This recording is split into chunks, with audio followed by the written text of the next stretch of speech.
Je lance cette vidéo là après des photos que j'ai faites au sujet de ce grand massif au cours d'une de mes récréations sur un de mes travaux d'écriture là. J'ai pu rejoindre ma chambre et la fenêtre était ouverte et puis je me suis trouvé sur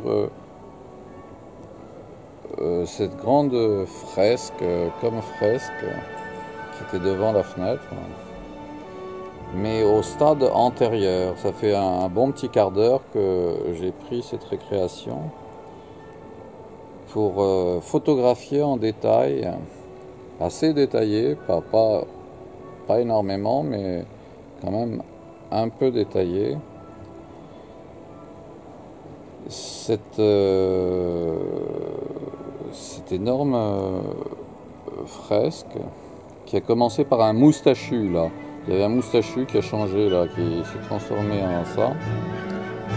Et j'ai posé la question à cette personne là qui s'est prétendue être Dieu et qui n'arrêtait pas continuellement de répéter à un certain moment c'est l'enfer, d'une façon méphistophélesque.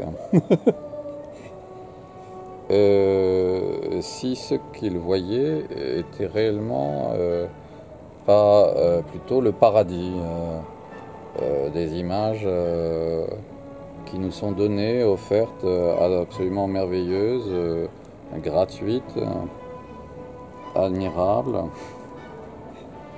et en plus drôles, certaines d'entre elles, cocasses,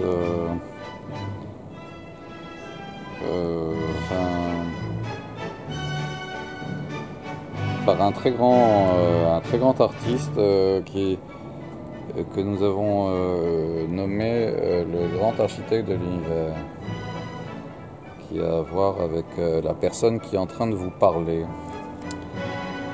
Voilà, moi je crois pas qu'on soit en enfer. Et ceux qui le croient, je crois qu'ils sont dans l'erreur, ils n'ont pas regardé en détail. Et d'autant qu'on le sait, il suffit de remonter le très grand variateur de la vision mythique de ce que j'ai eu à renommer, parce que ça s'appelait Atlantide, je l'ai appelé ex-Atlantide et je l'ai appelé Oz, parce que j'ai eu à intervenir du ciel depuis un lieu bien précis que j'ai nommé Oz, qui se situe en 2005. Et j'ai pu de cette manière intervenir avec effet rétroactif dans le passé. Et là, je conseille de regarder cette série d'images en augmentant la luminosité de l'écran, car on va pouvoir voir le contraste. Et je me demande là, je pose la question à Michel, est-ce que ça n'est pas la mythique vision Christine et Laurie Granier d'Ex-Atlantide, trois petits points, langue de Rosowitz, c'est-à-dire le nom qui a remplacé le nom d'Atlantide, dans lequel des responsables se sont conduits en criminels contre l'humanité, au point même d'avoir créé artificiellement l'enfer alors qu'il n'existe pas, on le voit bien, c'est plus que le paradis avec ses représentations célestes qui sont alors dans des proportions absolument gigantesques. Si j'éclaire, vous verrez la taille que ça a dans le ciel par rapport aux 5 étages, aux 4 étages là devant chez moi. Mais je ferme exprès, je contraste cette prise de vue de manière à vous permettre aux spectateurs là d'augmenter la luminosité de l'écran, parce que en l'augmentant, ils vont pouvoir voir les nuances qui sont très nombreuses et qui permettent à ce moment-là d'encore mieux découvrir les représentations qui figurent dans ces parties à première vue sombres, sous-exposées. Hein. Eh bien non, en augmentant la luminosité de l'écran, et mon idée est de l'augmenter jusqu'à 5 à 7 fois plus. 5 à 7 fois plus. Et on devrait à ce moment-là, si on ferme le diaph, encore plus, photographier même de façon pratiquement à première vue noire sur l'écran de contrôle. Et bien en augmentant la luminosité de l'écran, pour avoir un effet qui sera un peu celui-ci, mais si vous avez augmenté la luminosité de l'écran, là, ça va vous paraître surexposé.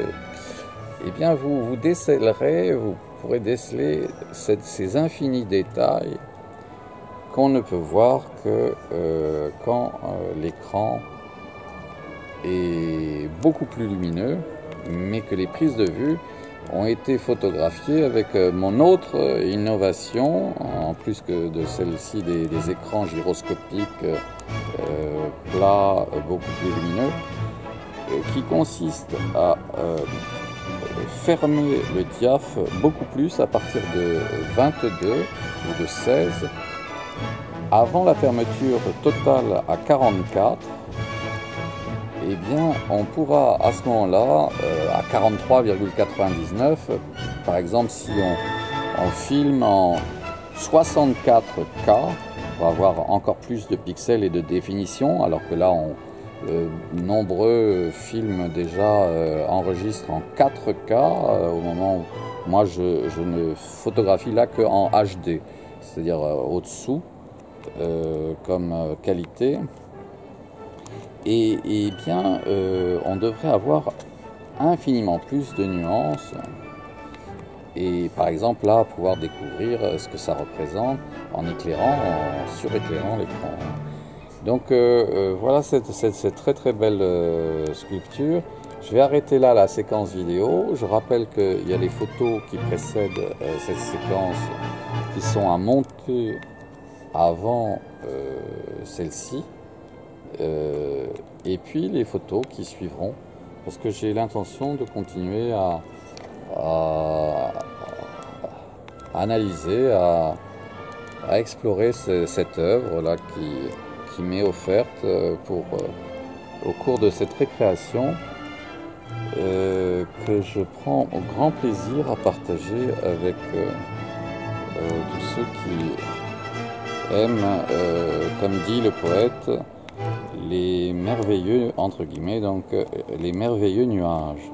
Ces merveilleux nuages sont donc riches en représentations qu'il va falloir qu'on trouve les moyens de décrire pour les retrouver aussi, d'autant qu'ils sont continuellement sans limite à l'imagination possible. Ces nuages sont à tel point qu'on est continuellement surpris. Là, en plusieurs années, près de 3 années entières que je consacre à filmer à mes moments perdus, c'est-à-dire au cours de mes récréations et durant mes nuits, les nuages. De mémoire, il n'y a pas grand-chose qui ressemble à ce qu'on vient de découvrir là. C'est réellement quelque chose de très original par rapport à l'ensemble des autres nuages précédemment photographiés et filmés. Voilà, donc j'arrête là la séquence, à monter la suite comme ce qui précède avant.